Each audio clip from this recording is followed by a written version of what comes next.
What's going on, everybody? Welcome to I forget what it's called, the after the post game show. Floor is yours, after floor, before floor. Ethan keeps making up new names. I can't fucking keep up.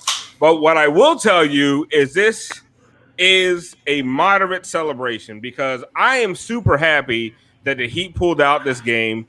They beat the refs. They beat the Milwaukee Bucks. I mean, they had everything stacked against them, and they still pulled out a win.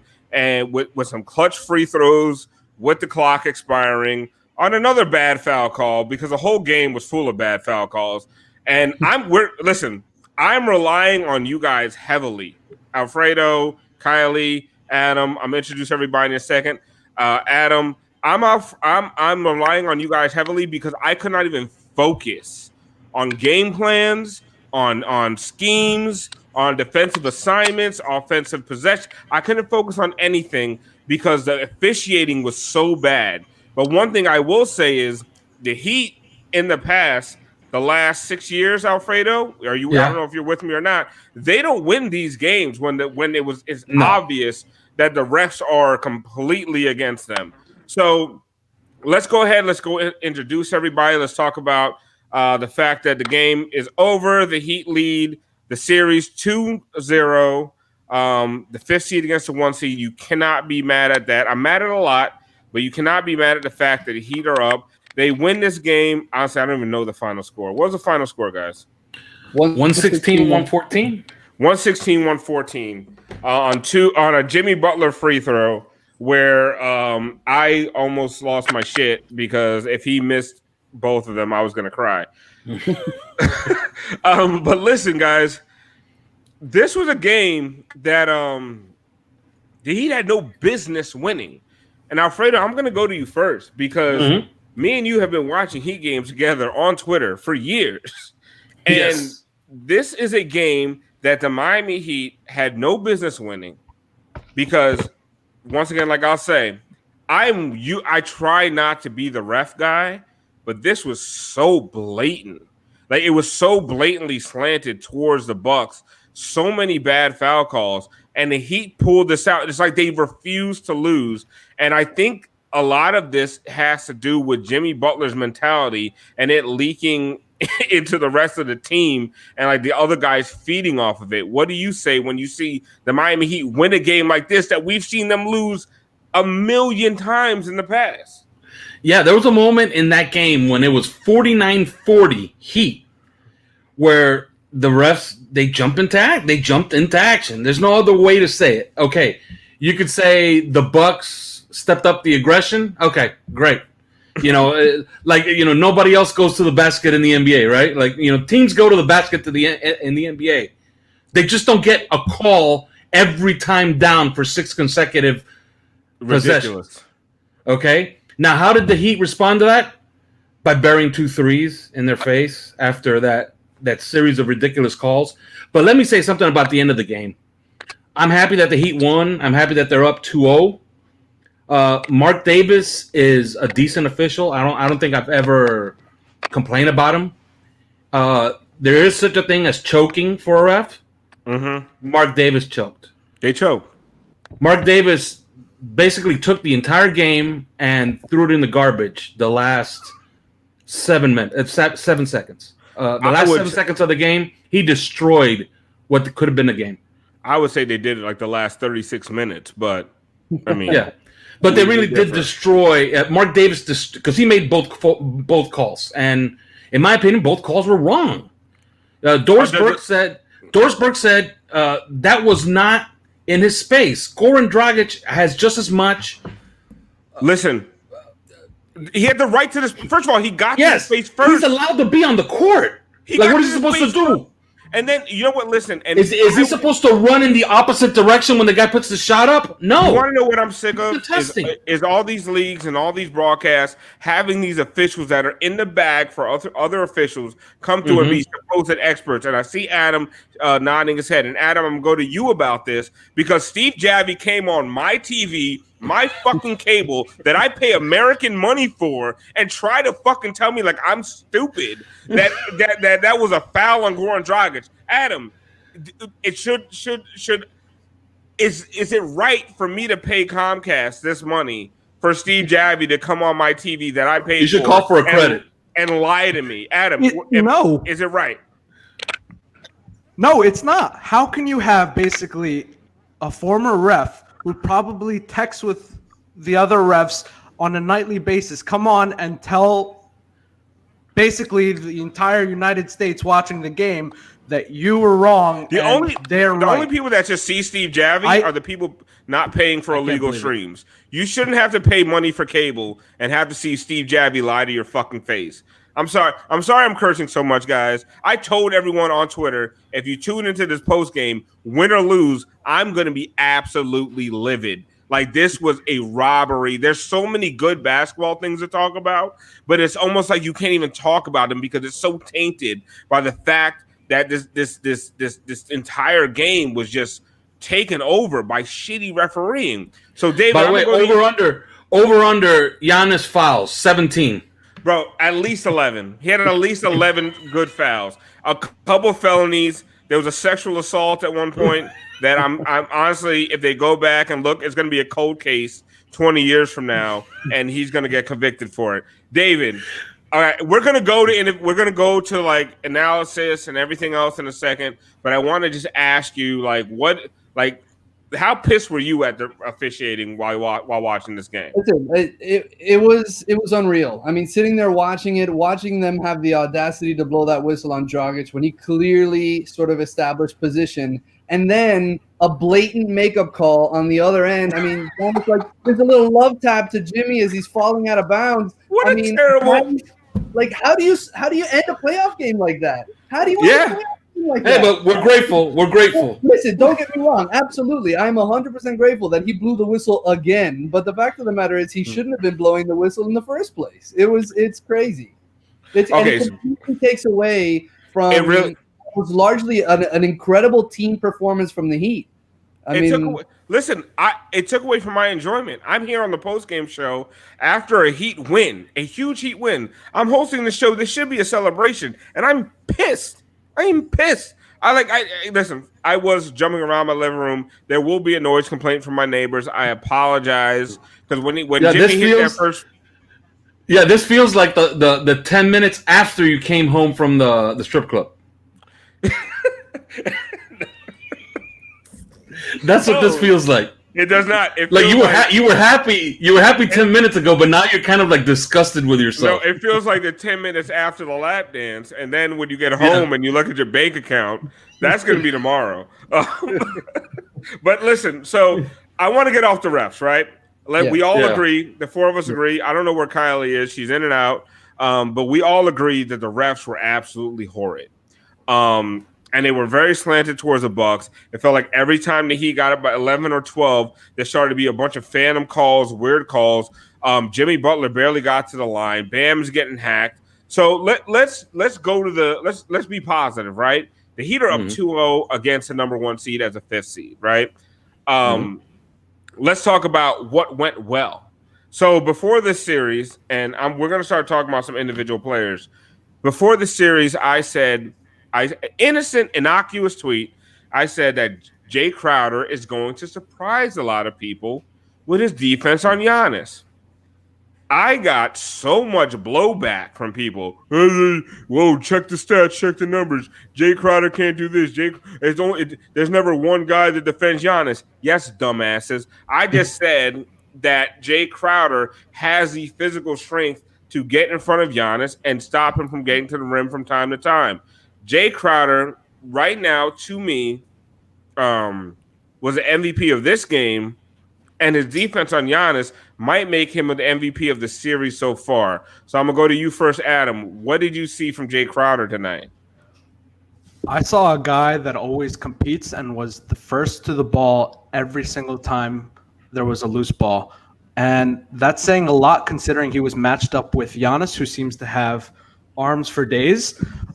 So I think the most important thing that Jay brings to the table is that his hands are always active, just like Iggy, and his feet are always moving. And he has this nonstop motor that I think Bam has. But the thing that impressed me the most about Jay was for sure the fact that every time the Bucks swung the ball around or there was a mismatch, he was always running around in circles trying to stop the Bucks from getting an open layup or getting an open shot. And I think that was what impressed me the most. David, Jay Crowder, what did you see tonight? I loved it. I loved everything he did.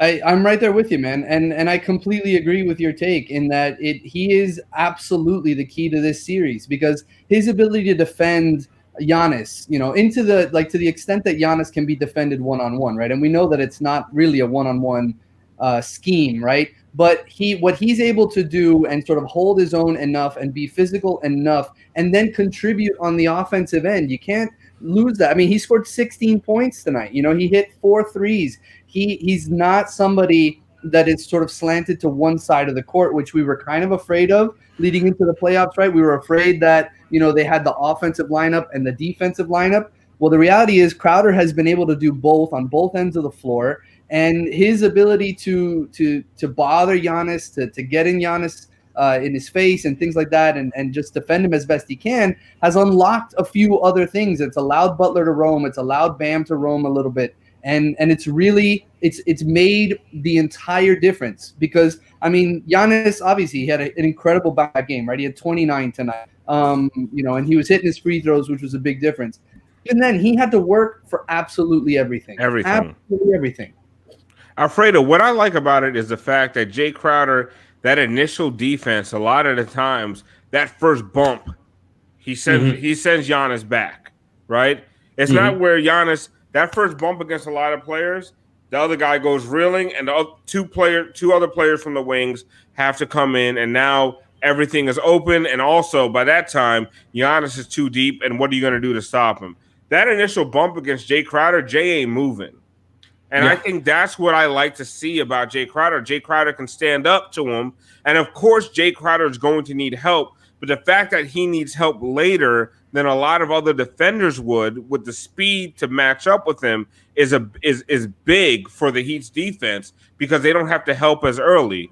What do you see? Yeah, when coaches talk about getting your defensive stance, and then they bitch somebody out because they're not in their defensive stance. Well, that's what this is about. Giannis is long, lean. Sometimes he catches it up high, and Jay Crowder is already under him. So it's hard for him to put the ball on the floor or transition left or right without gathering and actually gaining the position against Jay Crowder. So it's just great fundamental basketball is what I see with Jay Crowder, especially every time he guards Giannis. His offense, 4 threes from above the break. That's huge. That's huge for this team.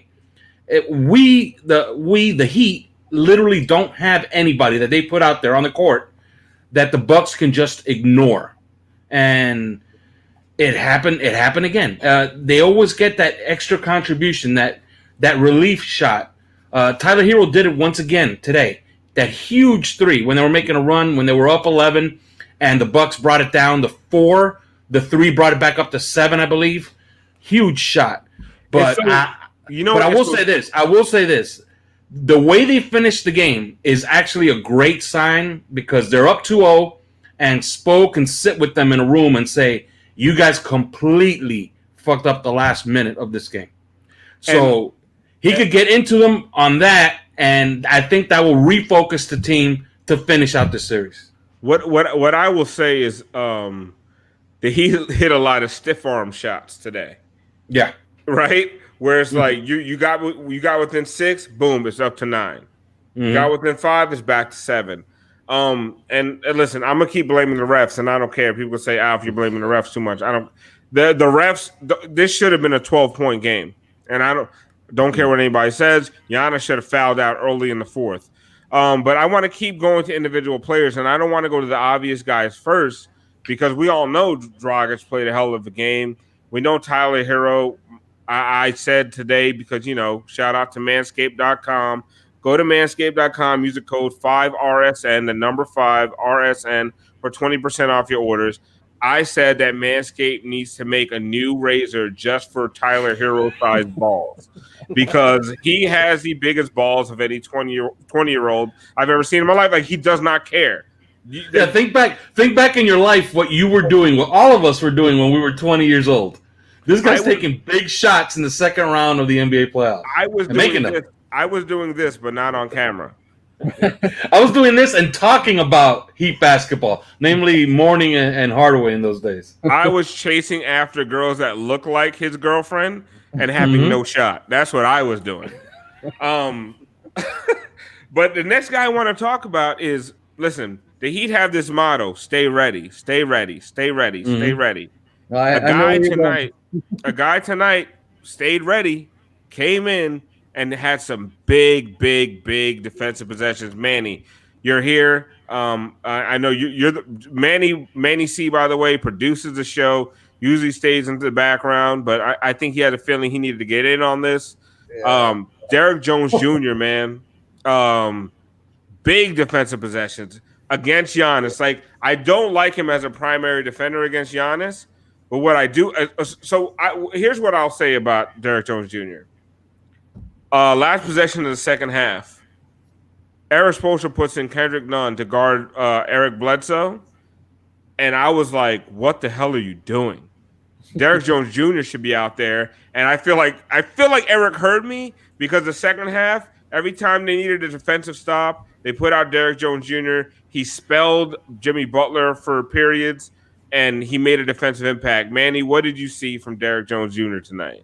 I mean, he gave you quality 7 minutes. I mean, listen, when Iggy went out, I got nervous at here and there, but obviously with the way that Jay has been able to play defense on Giannis the first 2 games, and I never doubted you. I just wanted to see it, and we've seen it. There's no more questions if Jay can defend and want to listen. Jay's offense wasn't great tonight, but when he needed to shoot the ball, when he had the rhythm going, like I think it was in the fourth quarter, I think it was Tyler Hero was just driving up the court, and Jay's trailing him. Hero's like, here you go, bam, Jay, confidence, boom, knocks it down. So, but even on the defensive side, those 7 minutes from Derek Jones Jr., listen, I even tweeted out from the 5 reasons. I said those were amazing minutes. And to me, it was amazing because not only did the Bucks, they looked unprepared for it per se, but still, it's a different body that once again was guarding Giannis. And we've seen it. You throw multiple different styles of bodies at him, it gets a superstar thinking. And I want to be careful when I say superstar, because we've seen MJ go at anyone and he gets his. We've seen Kobe do it, he gets his. But Giannis has still yet to kind of figure out, you know what? I got to be able to study all these guys on the roster in the playoffs, in a playoff series, because if it's not one, he should have learned from game 1. Let's be honest here. One guy's going to guard me this way, another guy is guarding me this way. But the way that I think Jay has messed up with his mind so much once he gets into the post with him, that no matter who is guarding Giannis, you just feel confident whoever comes off the bench to guard him. And to me, Derek Jones Jr. for 7 minutes. Listen, people want to criticize him that he's skinny. People want to criticize him that he missed 1 3. That's not the point, guys. The point is that when he came off the bench cold, came onto the court in 7 minutes in the fourth quarter, right? Was it the third quarter or fourth quarter? Yeah. It was the third quarter. He didn't come until the third. Exactly. It wasn't first quarter. It wasn't halftime. You're asking a guy to come off the bench in critical minutes down the stretch to win a playoff game. That, to me, said a lot. And that, to me, speaks Heat culture. I don't know what 3 blocks. 3 blocks. There you go. In like 5 minutes. In 5 minutes. Who else can come off the bench to do that in any playoff, in any NBA team? And one more thing. How about Kelly Olynyk? We're gonna get to Kelly in a minute. And but before we get to the rest of the Heat players, I kind of want to talk about the fact, because you're taking these shots at Giannis, which I think a lot of them are well deserved.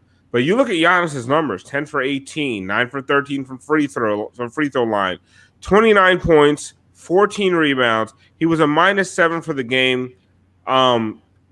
If you are a Milwaukee Bucks fan, Adam, -7. He was a -7 for the game. Oh my God! You're a Milwaukee Bucks fan. Giannis went for 9 for 13 from the free throw line. He was efficient from the field. He scored almost 30 points. The refs had your back. They were in your back pocket, and you still lost this game. How do you feel about your team going forward in this series? I think they'll look at it one of 2 ways. The one way you could look at it is in the first half, they had a pretty bad display, the Bucks. But in the second half, it looked like they figured out a lot of stuff against the Heat. It's either that or the Heat were just missing shots. So I think Bucks fans can take away that they actually figured out some things about how to guard the Heat and how to play them offensively. The other way you can look at it is it was 8-on-5, and you lost the game. And you lost. That's something you can't you can't really come back from something. Like, you can obviously, but you can't come back from knowing that you had the refs, you had the game plan, you came back in the fourth quarter, you had the miscue in the final minute of the game, and you lost. But here's one thing I want to say about how the Heat were guarding. The thing that I think bothers Bucks fans the most is the fact that the Heat put in Giannis's head that whenever he gets the ball, expect pressure to come. And that extra bit of hesitation is what's breaking the Bucks and what's breaking Giannis, because he always feels that someone else is coming on his corner and he doesn't know what to do. He doesn't know to shoot it. He doesn't know to pass it. And all those extra seconds come off the clock, and it ends up with a bad shot for the Bucks. And I think that's the biggest issue. And one thing, though, Adam, that I want to bring up when it comes to him, the only way that we see Giannis with confidence is when he's running down the court, because we know Bam doesn't want to pick up those easy fouls. Let him do those things. But we all know you don't win a playoff series doing that every single game. At some point, you're going to have to play half court. And it's been shown half court is not his game right now because of the way that the Heat are playing defense. Whenever I want to just say one thing. Whenever there's like a pick and roll with Giannis and one of the guards, they always have Goran or Tyler rough him up a little bit to slow him down before someone like Bam can answer back and hold his ground, basically. Yeah, a lot of guys just in, and what I'll say today, there was a lot of guys, there was a lot of hands in the passing lanes.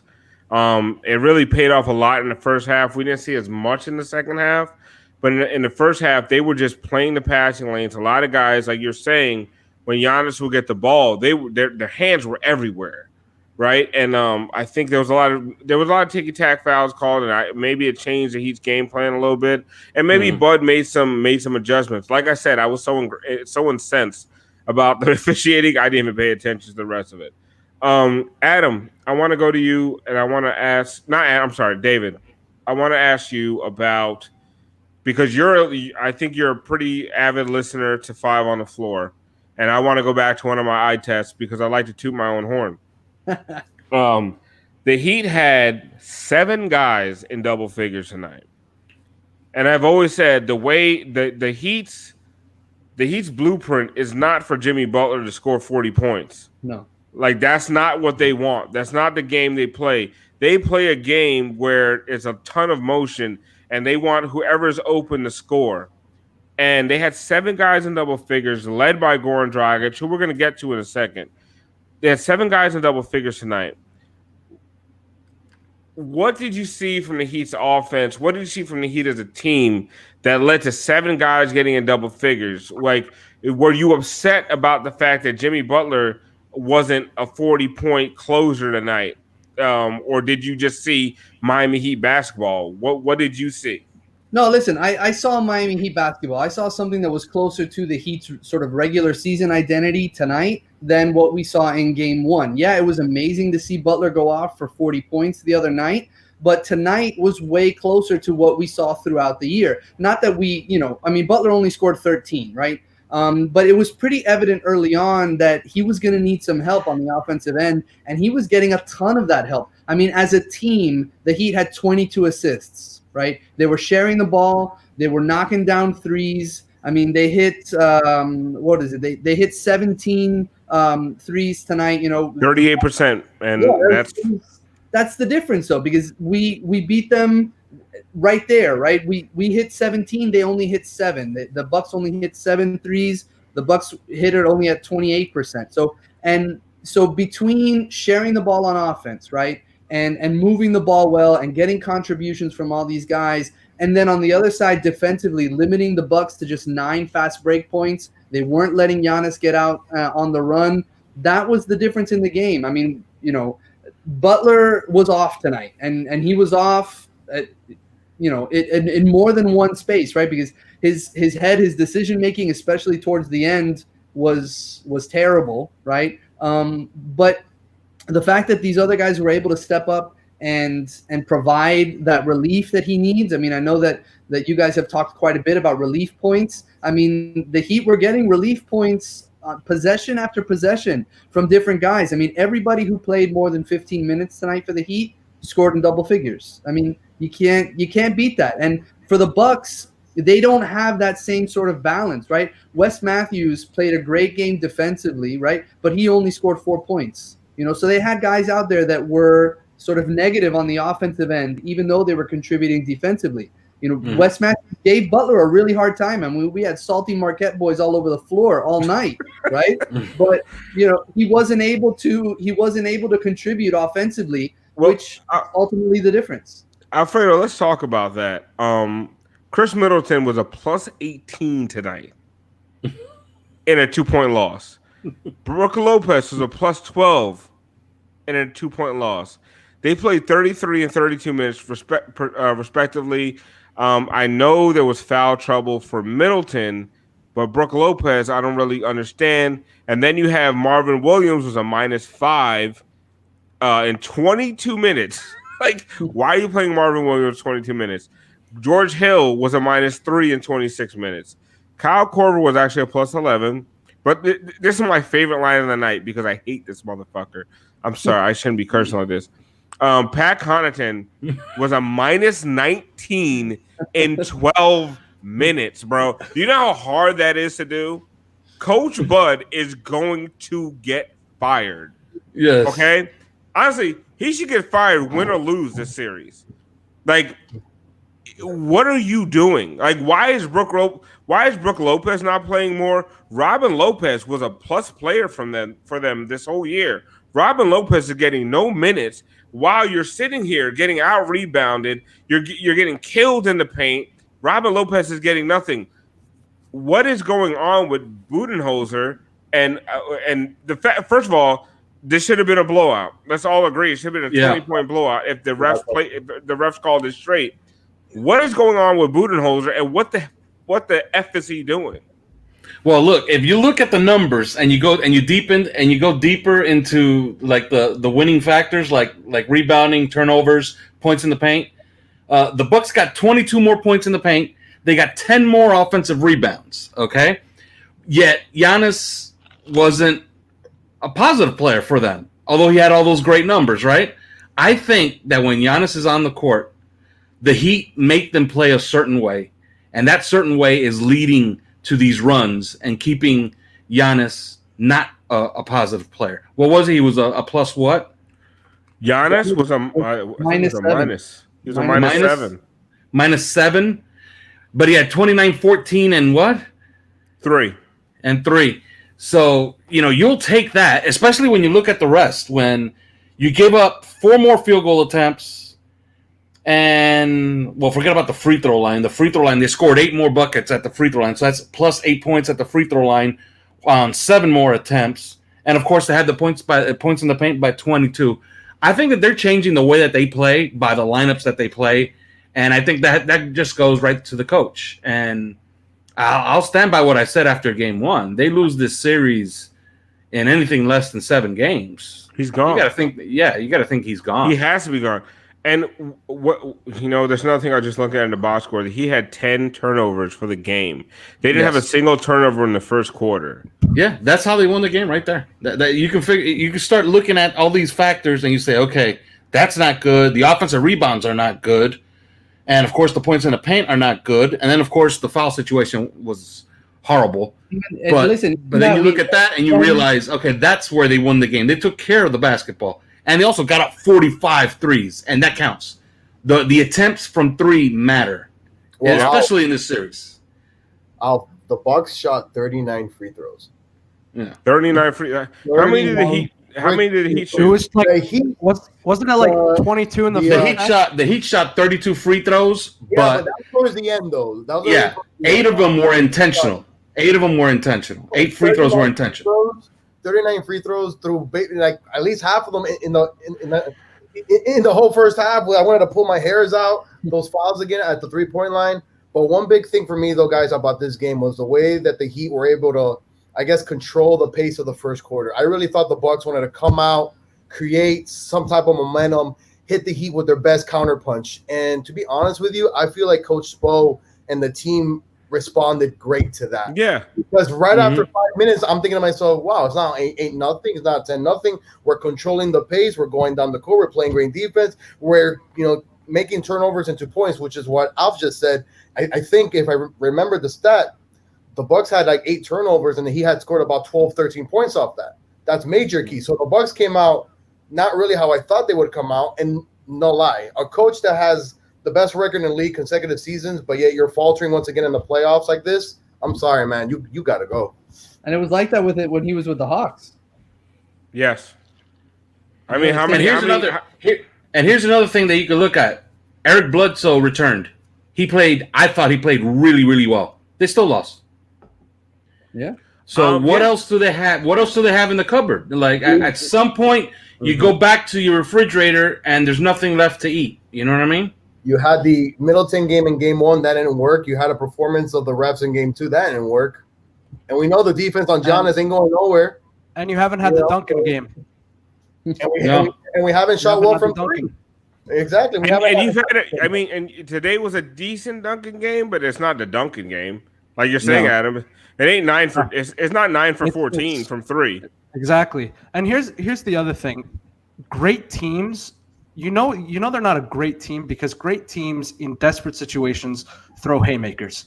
They didn't throw a single haymaker this entire game. At least I didn't feel like it. The refs threw a few haymakers, but that team never did a single time this entire game. And then the other thing, back to what you were saying about Coach Bud. Coach Bud, with I think 7 minutes left in the game, the Heat were up 11 after Jay Crowder hit a really ballsy 3 with 19 seconds left in the shot clock. Coach Bud took Giannis out of the game with 3 fouls, with the Heat up 11. And then 2 minutes later, he took Middleton out of the game. Granted, he had 5 fouls, but am I missing something? He has been thoroughly outcoached. And one thing I will say about this series is going to highlight the fact that Spo is maybe the best coach in the NBA right now. You're against the 1 seed. You're the 5th seed.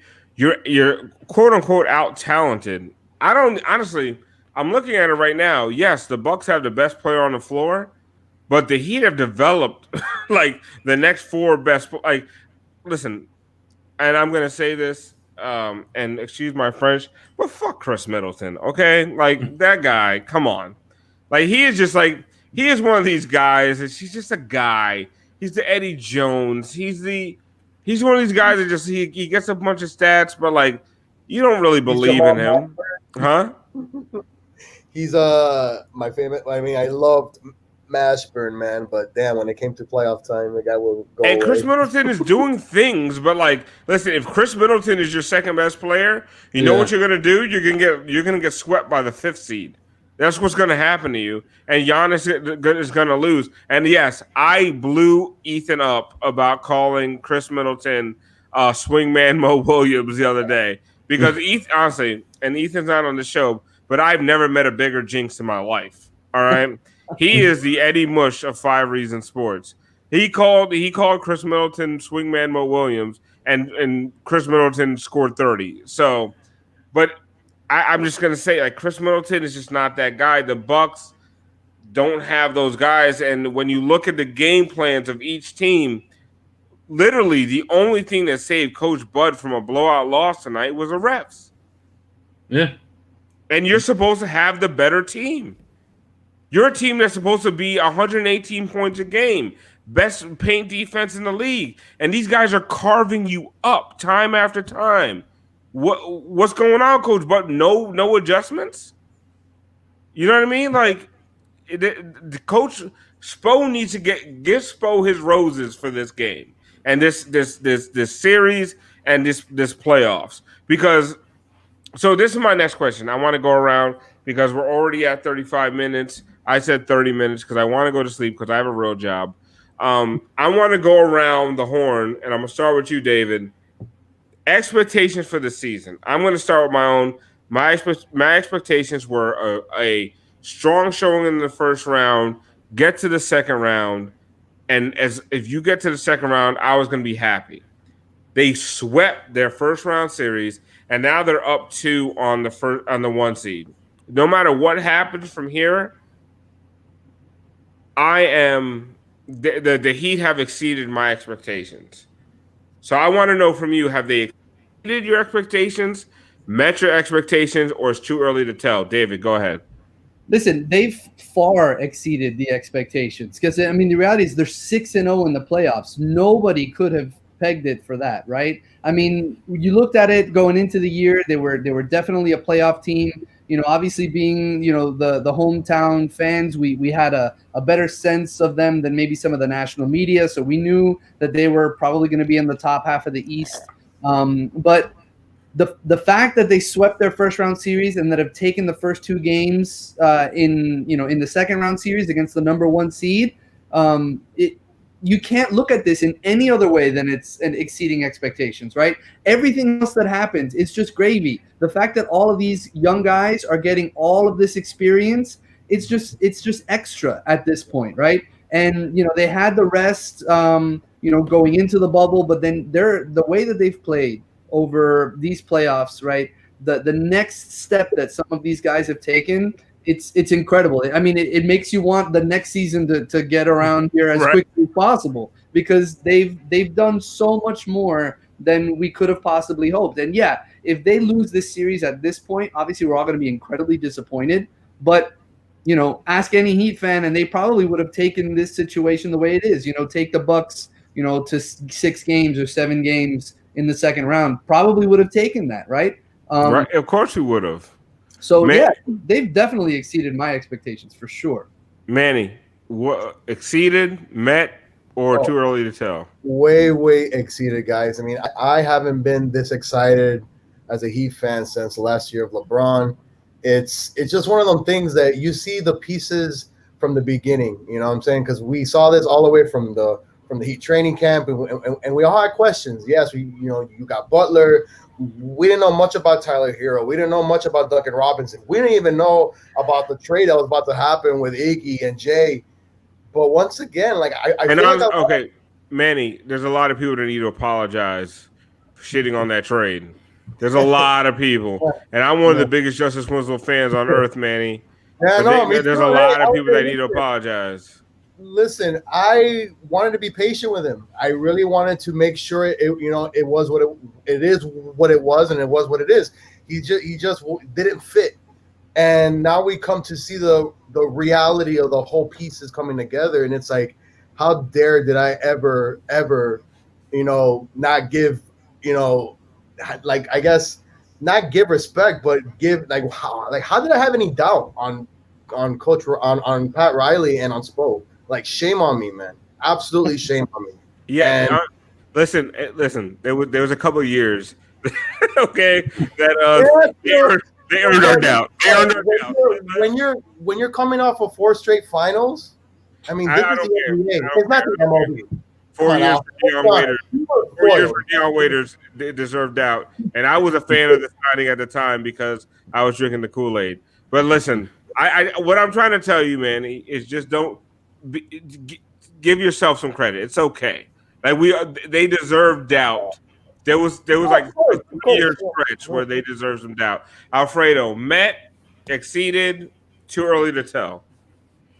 I would say it's too early to tell. Before the season, the expectations were simple: get out of the first round, be a top 4 seed. I know that they're the 5 seed, but they're a top 4 seed. They give away that 5th seed. Then you watch the first 30 games of the season, and now you start thinking about, okay, now we want to go for that 3rd seed, and who knows, maybe they could catch a wave and get the 2 seed. Because remember, at one point they were trending toward 59 wins. Yeah. Okay, so you watch that and you're like, okay, this is who this team is. Then you look at the stats, and they're a top 2 3-point shooting team, and now you're talking about, okay, if they're a top 4 seed, you want to get to that second round. Losing in the first round is no longer an option. Then we're here. They sweep the first round. They're up 2-0 on the Bucks. And you kind of recalibrate a little bit. And now my expectations are pretty simple. I want to see a 6th game in the Eastern Conference Finals with the Miami Heat in it. Okay. So you right now they're at Met, but you exceeded would be Eastern Conference Finals against Boston. At Losing in least 6. games. Yeah, like right now, if you tell me, okay, here's my crystal ball, this is what's happening in the future. The Heat will lose to the Boston Celtics in 6 in the Eastern Conference Finals. Then I'll say, okay, they did everything they could do. Without Hayward? Fuck Hayward. No, I'm just saying though, because he's another scorer for them. So without Hayward, Yeah, but Hayward don't move the needle for me, man. Listen, Kendrick Nunn succeeds against Boston. We will be fine. But I will say this: they're up 2-0 in this series. Now the expectation is clear. They got to win this series. There is no losing this series. And Hayward's a Trump voter, so we don't care about him. The Bucks can't take 4 out of 5 against the Heat from this point on. All right, you can't take Trump voting basketball players very seriously. Adam, I'm going to go to you next because you have a larger NBA perspective when it comes to the Miami Heat coming into the season. And one of the things is like Alfredo did it. Alfredo set it up very succinctly, like how his expectations have changed over time. I want your expectations from before the season and right now. Have they exceeded? Have they met? Or is it too early to tell? I think they definitely exceeded my expectations. If I could retweet all of you and what you all said, I would. But here's the thing. The beginning of the season, I thought there were some times that I thought that if they got the wrong matchup, against a healthy Sixer team or against the Celtics or against the Raptors in the first round, there were times where I thought that they were going to lose in the first round. And that at that time, that would have been a disappointing season for me. But now I actually had the Bucks winning in 6, and while that's still a possibility, tough one. That's pretty unlikely. Yeah. So anything past this point for me is exceeding. Anything past this point, and without getting off topic that much, I think the Heat need to win Game 3. They have to win Game 3 because you can't go up 2-1 and leave any room for any chance for the Bucks to come back. I think they have to win Game 3 to really. You know what's funny about that, Adam? And I think we're going to end on this note. And I might go around the horn one more time because who cares? Unless everybody else, wants to go to sleep or something. The Miami Heat teams of the past would lose this next game. The Miami Heat team of Jimmy Butler want to put their foot on your throat and choke you out. Like they don't want you to have a shred of hope. Like I feel like Jimmy Butler is going to be in that pregame meeting on Friday and be like, if you mother effers lose this game for me, I'm going to come to each of your individual hotel rooms and beat the living crap out of you. Like I feel like Jimmy Butler is that guy. Like he's not going to let them give up a 2-0 lead and make it 2-1. He does not want to give Giannis and these guys hope.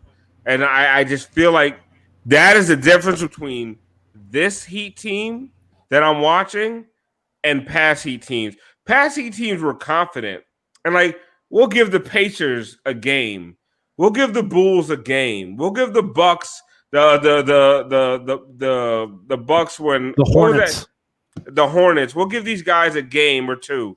But I don't think Jimmy wants to give anybody a game.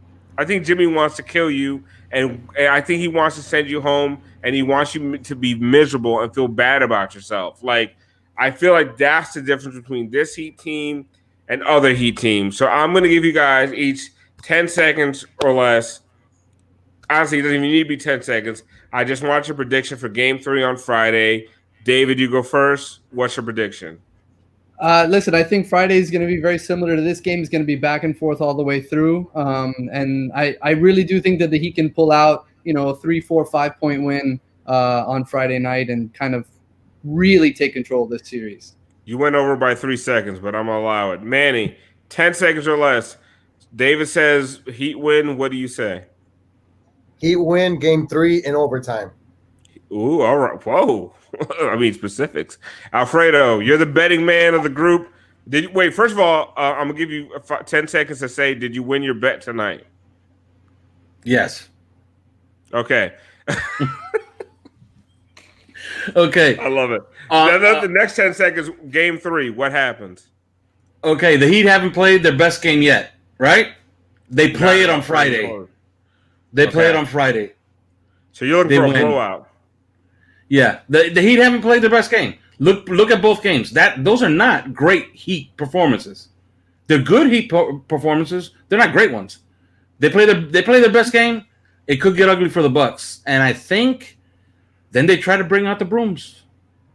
Okay, I want to address that Luis Jimenez comment that just came up about me being the next Forrest Whitaker. I know I have a lazy right eye, and I take offense to that shit.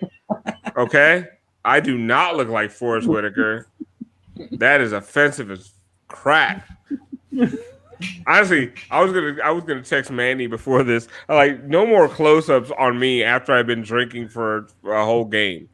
Like, and that's the thing. Like, Manny's like, let's close up on Alf. Like, Manny, I've been drinking for fucking 4 hours, bro. Don't put me close up. Like, my right eye is drooping. I'm slurring. I don't know what I'm saying. I forget the score to the game. Like, don't do that to me ever again. Wow, Stuart Scott. That's too soon, bro. Too soon. Absolutely too soon. This is why Ethan doesn't want me on the Postgame podcast anymore. Because we have people. Are people just gonna name every black guy that they know that has a lazy eye? Is that what people are doing? I'm just what's that guy's name? The guy from Debo from Friday. What's his name? Tiny Lister? Is that his name?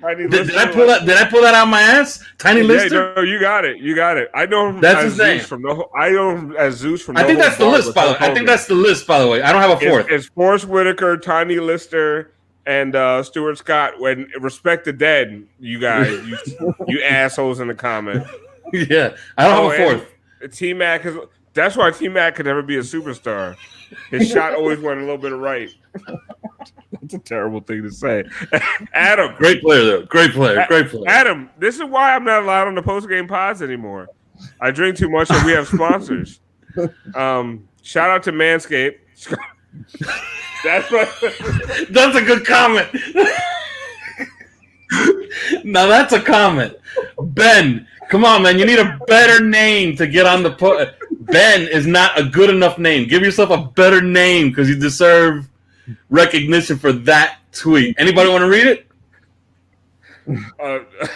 Scarlett Johansson should play Alf in a movie. All right, Adam. We got to go, man, because, listen, the post-game pod should post soon, and that's a way more professional production than what we've done here tonight. I hope you guys enjoy this, because I'm going to keep doing this after every game. Win or lose, oh, my God. Could you imagine what I'm going to be like when the Heat lose? I was worried about that for a second. It's going to be a shit show. I'm mad tonight, and we won. Anyway, Adam, next game, what's your prediction? 10 seconds. I think the Heat lose in 7, or not lose in 7, lose by 7. And I think their best game comes in Game 6, if you get my drift. Close out. Oh, okay. All right, Adam's saying Heat in 6. A lot of guys are saying that the Heat are going to win next game. So listen, we'll be back Friday night. We're going to have a surprise for you guys Friday night. There's going to be some old voices that you haven't heard on 5 Reasons in a while. We're going to let you just follow me on Twitter at Alf954. Follow at 5 Reasons Sports. And as a little hint, follow at Miami Heat Beat for the for what's going to happen on the post game show on Friday night. And most of you guys will be out drinking and doing fun things. So if the rest of you can watch us have a good time, and then we'll see you again on Sunday. And hopefully that's the last show before the Eastern Conference Finals. We love you guys. Thank you so much for tuning in. The last post game show, guys, was at this point it's almost at 6.8 thousand views on YouTube, and I can't thank you guys enough for all the support. I come in here with completely unprepared, and these guys carry me. Thank you, Alfredo. Thank you, Adam. Thank you, David. Thank you, Manny, for producing. We love you guys. We'll see you guys Friday night. And check out the podcast, of course. And also, check out Light Skin Opinions. Alfredo, You're a big Light Skin Opinions fan. David, you're a big Light Skin Opinions fan. Manny, I think all you guys listen to Light Skin Opinions. Our last show that we posted this week is my favorite show in about 6 months. We had the time of our lives. We talked about a lot of fun things and a lot of very serious things. So check it out. We love you guys. Peace. Good night. All right.